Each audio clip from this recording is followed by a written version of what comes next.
Madame, Monsieur, bienvenue dans cette édition de nouvelles. Voici les titres à la une. Les bonnes armées continuent d'entretenir un climat de peur dans l'aire métropolitaine de Port-au-Prince. À la Croix des Bouquets, au nord de la capitale, des résidents lancent un SOS suite aux agissements de Ketson Maruzo. Libération le 2 septembre dans la soirée du directeur départemental des TPTC du Sud-Est, l'ingénieur Wilbert Basile, ainsi que son chauffeur. Le collectif des éducateurs pour le renouveau de l'éducation en Haïti, CERE, se montre critique vis-à-vis du gouvernement du fait d'avoir reculé la rentrée scolaire. Cette structure presse les autorités de passer à l'acte concernant l'accompagnement promis dans le cadre de la nouvelle année scolaire. Le président Louis Abinader met en garde les gangsters opérant en Haïti contre toute idée de se réfugier en République dominicaine, selon un journal dominicain. Le ministère de la Santé publique lance à partir de ce 4 septembre dans 5 communes de l'Ouest 4 week-ends de vaccination anti-Covid-19. Port-au-Prince, Pétionville, Delma, Tabar et Croix des Bouquets sont ciblés. Et puis à l'étranger, le chef de la diplomatie américaine, Anthony Blinken, est attendu au Qatar en début de semaine prochaine dans le cadre du dossier de l'Afghanistan. Restez avec nous pour le développement.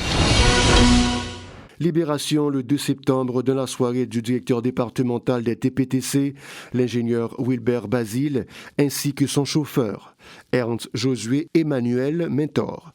Ils ont été kidnappés au quartier Martisson alors qu'ils se rendaient à Jacmel. Entre-temps, les bonnes armées continuent d'entretenir un climat de peur dans l'aire métropolitaine de Port-au-Prince.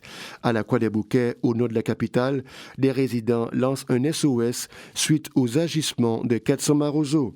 Ces gangsters terrorisent les Cruciens depuis plusieurs jours en dépit de l'appel à l'aide lancé aux autorités policières. Apparemment, les agents sur place sont dépassés. Les Ketson Maruzo ont pris le contrôle de plusieurs quartiers de la commune suite au décès du chef d'un gang rival. La structure politique baptisée Chemin Délivrance a qualifié de persécution politique les accusations portées à l'encontre de Maître Wendell Coctello dans le cadre de l'assassinat de l'ancien président Jovenel Moïse. À son sens, les faits reprochés à l'ex-juge de la Cour de cassation de la République sont dénués de tout fondement. Ce mouvement politique appelle les autorités judiciaires à surseoir à toutes les tentatives devant déboucher sur l'arrestation de l'ancienne magistrate. Écoutons les précisions du responsable de Chemin Délivrance, Céliscar Jean-Élysée, au micro de Murdi Joseph et Mackerson Mexil. En pile moun tendait que pouvoir qu'il a pour chasser Maître Wendell Coq qui se juge dans la Cour de cassation. Pendant ce temps, il dit il était signé un document pour CTU alors que magistrat Wendell Coq pas jamais parti depuis le mois de novembre, il n'a pas quitté le pays. Et sur même base ça, Gérald Nogues, qui est substitut commissaire du gouvernement, qui n'a pas encore, qui signe un document ça, eh bien nous, c'est Gérald Nogues, jeudi à cap proposition pour parquet Port-au-Prince. Dans ce sens, nous venons lancer un signal très clair, Baye et doyen Bernard Saint-Ville, pour nous dire, si la société a toujours fait le crédit, tant pis, retourner sur décision là. De son côté, le militant Samedi Simpson monte au créneau pour critiquer le chef du gouvernement qu'il accuse d'avoir illégalement pris les rênes du pays. Selon l'activiste, un juge de la Cour de cassation devrait être installé au Palais national après l'assassinat crapuleux de Jovenel Moïse. Ses propos toujours au micro de Murdi Joseph et Mackerson Mexil. Yo tout d'accord tout Ariel Henry. Illégal, illégitime, sans titre, sans qualité. Même groupe moun sa yo qui dans classe politique d'accord, tout ça me so dit là yo. Yo d'accord seulement lorsque loi yo, principe yo à l'intérêt yo. Yo utilise yo lorsque principe constitutionnel yo à l'sens yo. L'el bon pour yo. Mais automatiquement, yo estime que un élément de la Constitution qui parle dans sens par l'intérêt, je ne vais pas mettre d'accord sur lui. Qui ça Constitution 87 là dit dans la crise ça? Il dit nous allons droit dans le cours de cassation. Et pas un débat sur ça. Mais je dis à la peuple haïtien, vous comprenez, je dis à la que classe politique là, acteurs politiques, on pas que moun soi-disant de société civile. Ou qu'on est, pas d'accord sur ça? Le collectif des éducateurs pour le renouveau de l'éducation en Haïti, serré, se montre critique vis-à-vis du gouvernement du fait d'avoir reculé la rentrée scolaire. Lors d'une conférence de presse le 3 septembre, le coordonnateur de cette structure, Saint-Cyr Mézard, a indiqué que cette démarche n'est pas judicieuse.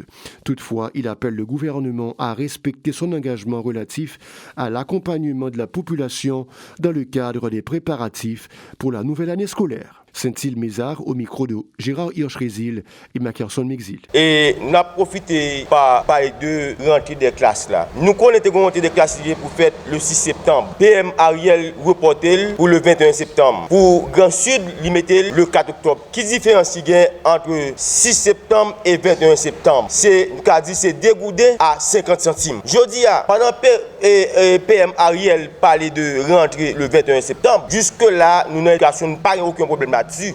Mais Gongrine Barren a posé la question. Qui mesure d'accompagnement que l'ICOTE prend pour le 21 septembre? Ils font ensemble de parler pendant 7 minutes. Ils tournent en rond, seul pas dit mais qui mesure d'accompagnement. Pendant que nous connaissons, parents pas de moyens.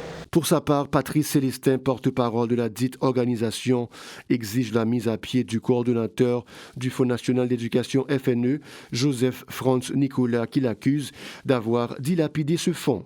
Selon lui, les taxes collectées sur les appels internationaux et les transferts d'argent n'ont pas servi à la scolarisation d'un plus grand nombre d'enfants comme il a été initialement prévu.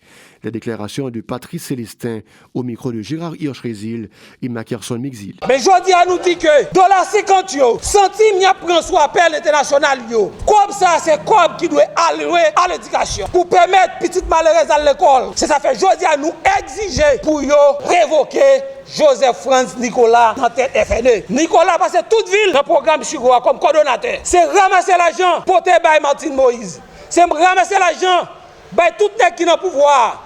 Ramasser l'argent pour voir bailler bandit. Tandis que véritable Timoun yo pas à l'école. Mais je dis comme contrat Michel Val fini, nous dit nous voulons piga bailler ministre éducation. Nous voulons bailler piga bailler Ariel Henry et n'importe l'autre monde tout. Qui a vu notre tête l'État là. Si nous reconduisons Nicolas dans tête FNE, nous-mêmes l'école de yo. L'école ça les qui dans classe défavorisée yo, nous-mêmes nous prêts pour nous mettre ça en obstacle. Monsieur Célestin a en outre dénoncé la faiblesse de l'État qui n'arrive pas à faire respecter effectivement sa décision de reporter la rentrée scolaire. Il souligne que certaines écoles ont déjà effectué leur rentrée au grand mépris des dispositions annoncées par les autorités. Une politique de poids de mesure destinée à perpétuer l'éducation à plusieurs vitesses qui alimente la discrimination et les disparités de toutes sortes engrangées par le système, s'insurge Patrice Célestin. Pour ce dernier, il convient de restaurer l'autorité de l'État pour assurer le bon fonctionnement de la société. Ça, c'est à dénoncer depuis 10 ans. Ça, l'école à double à triple vitesse là. Comme on a commencé aujourd'hui là, c'est ça que je parle de quoi là dedans. Des gens aujourd'hui, c'est le monopole de l'éducation. C'est l'école pour une classe minoritaire.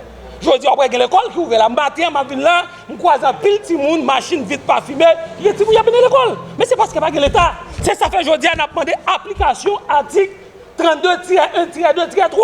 Depuis appliqué, c'est tout le monde dans l'école, oui, là en République dominicaine. C'est un monde, c'est s'ouvrir, oui, pour l'école privée, c'est vous sans lieu, oui. L'État met l'école à disposition de tout le monde. Et l'État dit l'école ouverte, tout le monde à l'école. Si vous-même vous choisissez, pour prendre repas, ou choisir pour mettre dans l'école l'État, ou mettre dans le privé.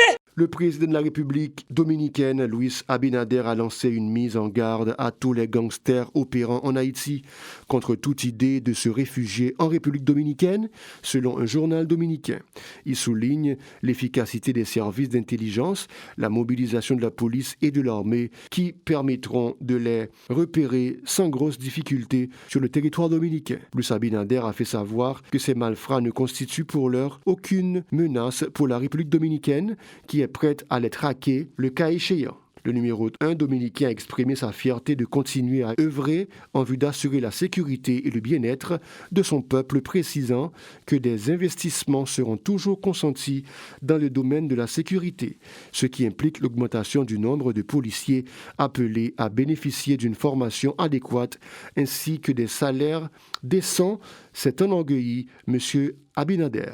Ce dernier a aussi réaffirmé la volonté du gouvernement dominicain d'ériger un mur au niveau de la frontière entre les deux pays, partageant l'île. Le ministère de la Santé publique, à travers l'unité de coordination nationale du programme de vaccination, lance une série d'activités de vaccination contre le Covid-19 dans des sites à grande capacité d'accueil situés dans des points très accessibles au niveau de plusieurs municipalités.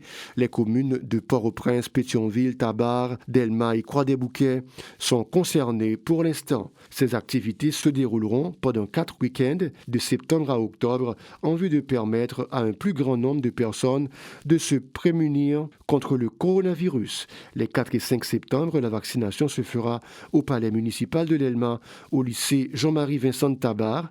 Des activités socioculturelles sont également prévues dans le cadre de la sensibilisation des gens à la vaccination contre la maladie. Les autorités sanitaires soulignent qu'en dehors du respect des mesures barrières et des principes d'hygiène, la vaccination demeure un moyen efficace de se protéger des formes graves du Covid-19 et de ses variants. Le MSPP invite la population à continuer à se faire vacciner dans les centres placés dans les 10 départements géographiques du pays et à prendre part à ces week-ends d'activités sanitaires. Dans l'international, le chef de la diplomatie américaine Anthony Blinken est attendu au Qatar en début de semaine prochaine dans le cadre du dossier de l'Afghanistan. Le chef de la diplomatie américaine Anthony Blinken se rendra la semaine prochaine à Doha au Qatar où des pourparlers ont lieu avec les talibans et où les diplomates américains ont été accueillis après leur départ d'Afghanistan.